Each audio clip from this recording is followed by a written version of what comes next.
Hey, you guys, how are you? Welcome to another Journeys with Jeff. It's nice to know that you're out there, hopefully watching with interest. Have yet another great journey, as they all been. A great journey today with a very fascinating guest by the name of Gary Waite. Some of you may be familiar with that name. Also, before I start, I want to give a shout out to Gary's and mine, friends and neighbors at the Court of St. James. All you guys out there. Absolutely. Gary, you want to say hello to everybody at the Court of St. James? Hello. And I second what Jeff has said. It's a wonderful place. Jim, June, Debbie, Jane, Mary Alice, and Sandy, and Norma, and Dan, and so, the list goes on and on and on. Sorry I can't mention everybody, but we love you, all you guys, and all of our viewers there also in Nutmeg Land and on YouTube. I want to thank you for all of your emails and your letters and your feedback and your encouragement. So at any rate, back to our great guest. Gary Waite was born and raised in Schenectady, New York. He attended SUNY in Albany, State University of New York in Albany.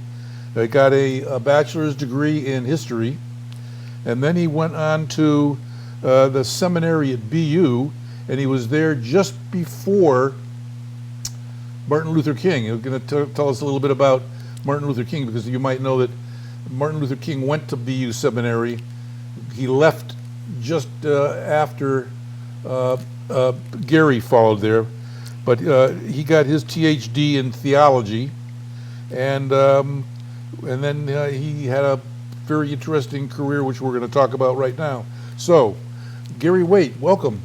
Thank you very much. It's a pleasure to be here. Well, tell us. And to be on the same side instead of opposite sides in the trivia matches. Oh, the Trivial Pursuit. Oh, yeah. I'm always happier when you're on my side than the adversary.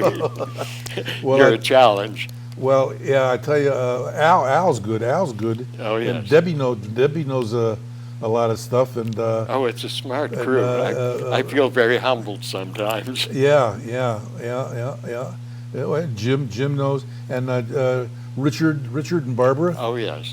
Yeah. So you're right. This is good Trivial Pursuit, good competition. Keeps the mind sharp. Well, let's go back to Schenectady. All right. You were born and raised there. That's right. What was your family? How big was your family? Well, mother and dad, of course. My father worked at the American Locomotive Works for most of his career. There were four of us. I was born in 1941, and my sister came along 3 years later. Then my parents waited for a decade or more, decided to have a second family. So I have a much younger brother and sister also. And what was it like? How was it, growing up with the family that you were embedded in, as we all are? How was it? Was it good experience? Yes, basically it was. Families live much closer than they do now. We tend to scatter much more. Yeah. But back then, my grandparents all lived within a couple of miles. The village was nearby. We're somewhat out in the country. But that environment changed as I was growing up. When I was little, say in grade school, my father's 6 acres was the smallest holding on the road. By the time I graduated from college, it was the largest. Wow. It became suburbanized, and the old farms went out of business, and it was divided up into housing developments. Did you feel kind of, in a way, sad about that phase passing into history? Yes, because some of it got very commercialized as it would in the 50s, strip malls and that kind of thing, which my younger brother, who grew up in that period, would say, "Oh, look at this, how wonderful." And I would look at it and say, "How sad." Yeah, yeah. On the other hand, our family was close. I was very close to my grandparents. In fact, my grandfather and grandmother Waite held an open house every Friday night for the entire family to drop in. And they did, as long as, even after I went to college and seminary. When I would come home, if it was a weekend, you'd find me at my grandparents on Friday night. Oh, that's nice to have that family, the connections and the ties. Yeah, it was a great deal of support, and my family valued education and reading and culture. My mother loved music. My dad was a sportsman. I think he wanted to play pro ball, but an industrial accident got in the way. Oh. But he was very supportive too, and my grandparents, of my artistic and scholarly interests. So that was a help. We got books. My mother read stories to us when we were little every night before we went to bed. Well, and then you graduated from high school, and you went to SUNY in Albany. You got a bachelor's in history. Were you interested in? Was history something you were interested in? Ever since I can remember. You've always been into history.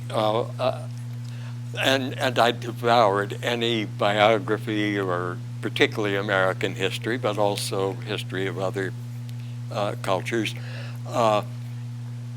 Anything I could get my hands on. I think I read every landmark young people's history book that Random House put out when I was in junior high school, I guess. I read rather precociously. I was reading Dickens by then, and so forth. Now I've lost the train of your question. Well, it's okay. No, you majored in history. Did you ever get to a point, and I majored in history too. Yeah, Go ahead. I wanted to teach. You wanted history. To teach. I majored in history too. And did you ever have, as experience that I had, was there a point where you had the experience where the history that you were learning was not always the accurate, real picture story? Yes, I did, because I was also reading, I was very much interested in the Civil War period, and I started reading original sources, for example, the diaries of this man, Gideon Welles, who was Lincoln's naval secretary. He wrote a 3-volume set of diaries, day by day, and matching those and the diaries of his colleague Salmon P. Chase, the diaries of Edwin Bates, who was the Attorney General. They all kept diaries in those days. And then matching them up against the secondary sources or the myths. You found that they didn't always match up. And then as I got older and more experienced, say by the time I was in graduate school and seminary, I began to see that there were often very big discrepancies between the myths and what was actually going on. Primary sources and secondary sources. Primary sources can be so telling. Did you ever come across in your investigating the history of the antebellum South, the Civil War, and the before? Oh, yes. Did you come across any primary sources that were written by, of course, it was probably hard to find some, but that were accounts of slaves themselves? Oh, yes. Accounts of what it was like to be a slave. Of course, I read Solomon Northup's and Frederick Douglass's narratives. Yeah. Oh, yeah. You did. In fact, I own first editions of about 20 former slave narratives, and also the 3 volumes that Frederick Law Olmsted, whom we remember nowadays mostly as a landscape architect, but who in his younger years made journeys through the South and published 3 narratives of his experiences and his thoughts. And very telling and heart-wrenching sometimes. And then the stories of Harriet Tubman and Sojourner Truth, the women slaves who escaped and then would help others to escape. The Underground Railroad. The Underground Railroad people. William and the early advocates, William Slade of Vermont, who in Congress gave the first anti-slavery speech on the floor of Congress. I owned a copy of that and read it. I wonder, one of the first books that I came across, unfortunately, was later than I would like to have been introduced to it. Howard Zinn, A People's History of the United States. Oh yes, so of course he taught at BU when I was there. Yes, that's right. And he, the thing that impressed me most about Howard Zinn's book, A People's History of the United States, Yes. was it was replete with primary sources. And so he gave an account, for instance, of slavery from the slave's perspective. Point of view, yes. Women's suffrage from the woman's point of view. So the Native American problems and experiences from the Native American point of view. Yes. So I found that to be a very, very eye-opening, and also very disappointing, because it was like, here I am in my 30s or even 40s and 50s, and I'm reading stuff that I'm saying, this is disappointing, because I've got these degrees under my belt. I've read all these history textbooks. I've been to all these lectures in college, in the classroom, and I'm just finding out about this and that and this and that for the first time. That's right. And it's tragic. And unfortunately, that is still going on in many parts of the country. I was lucky. I grew up in a very progressive school district north of Schenectady. It was called Burnt Hills. And we were encouraged to dig into those things in high school. And so that planted the seeds. It was in 10th grade that I discovered the Gideon Wells diaries, because we were given a research paper to do, and the research paper had to show not only facts but also analysis. Who was Gideon Wells? Gideon Wells was Secretary of the Navy during the whole Lincoln and Johnson administrations. He was a Hartford man, born in Glastonbury. And in fact, I published in the Glastonbury Historical Society's newsletter a number of articles on Wells, as well as editing 2 of his early diaries. But he moved to Hartford as a youth. No, he didn't either. He came to Hartford because he was elected to the state legislature. He was one of the advocates of the new Constitution in 1818, edited the Hartford Times until he broke with the Times in 1854 over the Kansas-Nebraska bill, which the Times and the Democrats, of course, supported. But Wells said, this is bad. This is going to let slavery that was a bill about the slave states. Yes, to let Stephen Douglas proposed that each new state admitted after 1854, the settlers could decide whether they wanted to be slavery or not. But it was an invitation to conflict, and that's exactly what happened. When Kansas tried to organize as a free state, all of these non-residents flooded in from Missouri to overbalance the Constitution and take over the territorial government, to make it a slave state. And people like Lincoln and Wells, who was here in Hartford, Seward, of course, in New York, Chase in Ohio, all said this must not happen. Well, it did.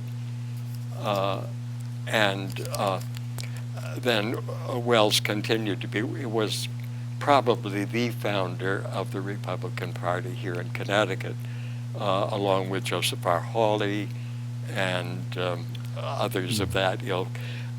Lincoln actually met with Wells in 1860. They sat outside a bookstore on Main Street and chatted for an hour or two, and Lincoln was so impressed with Wells that he decided that Wells would be the New England representative in his cabinet. Wow, very interesting. Wow. And I've been collecting Wells ever since. I can't afford to now anymore, but I gave a fairly small but choice collection of Wells's papers to the Hartford History Center at the Hartford Public Library to protect those, gather and protect those documents. Well, yeah, I know that you've been very active in contributing to and working with archives, historical archives in Connecticut. Yes, that's true. Something I just enjoy doing. Basically, I got into the rare books and manuscripts business, I suppose you would say, at Dartmouth College, where I was recruited to be the first special collections cataloger that they had ever had. And then I moved to the Connecticut Historical Society, where I was chief cataloger. And then in the last year or so was basic library curator. And I got interested there in deaf education. I'd always been fascinated by Helen Keller. And I know you're going to ask me what is one of the most moving books I ever read, and it was Helen Keller's The Story of My Life. So I had an opportunity to go to ASD and be their first professional archivist and organize their archives and museum. And that was kind of the pinnacle of my academic career. Well, I want to come back to that, but I want to just digress sorry, for a second. wandering. No, this is good. No, don't apologize. I want to just digress for a second. You had mentioned earlier that you went to a very progressive school system when Yes. you were growing up. Would you say your parents, politically speaking, were they? Do you remember? Were they progressive? Do you have any memories of where their politics was? Did they tend to be progressive thinkers, liberal thinkers, conservative? I would say they were moderate. Politically, my father was a Republican, and mother voted the way father did. On the other hand, my dad's father and grandma and my mother's mother were Democrats. And I'm a little bit embarrassed to say that the first time I voted Republican. But I soon changed, and I've been on the way out on the liberal side ever since. What would you say? What would you say is the? I've always wrestled, and we all, even the experts, are always wrestling with this nature-nurture debate. Oh, yes. What would you say was the biggest influence in terms of Gary Waite's political positions in terms of your experiences. Was it your? Do you think it was your family? Do you think maybe it's in the genes? Do you think it was partly genetic, that you were kind of genetically predisposed to go in that way, or was it? What was it? I think it was probably some combination of both. As I mentioned to you earlier, I was very close to my grandfather, my dad's father, and he was a farmer as a young man, and then a factory mechanic the rest of his life. True working man, blue collar. And he had, in so many ways, a strong influence on my life. And he had extremely liberal views for his day. And then another very strong influence was my mother. She had absolutely no self-confidence, but she was very bright, very cultured. She loved music. Encouraged us kids to read, and I began to be, how should I say, much more conscious of the role of women and the role that they should be playing in society. If the men weren't so damn dominant, pardon my language. And so I agree. From the time I lived at home during college. My parents, I was within commuting distance, and they encouraged that. Of course, we didn't have much money. And by the time I was in seminary, I served as the residence chaplain for the 3 years that I was there. And I was responsible for organizing chapel services 3 evenings a week in the residence chapel. And we had a number of female students who were there to get Masters of Religious Education. They probably become Sunday school superintendents or that sort of thing. And some of them attended these chapel services. And I thought to myself, why not ask the ladies to lead a chapel service? It was led rotating by the students. That had never happened before. And happily, they would play the organ, but they had never been asked to lead the chapel service. And I'd been lucky growing up. We'd had a local Methodist preacher who was a lady, and she was super. And I thought, some of these ladies must have something they would like to say, or some experience they'd like to share. So I offered, and several of them accepted.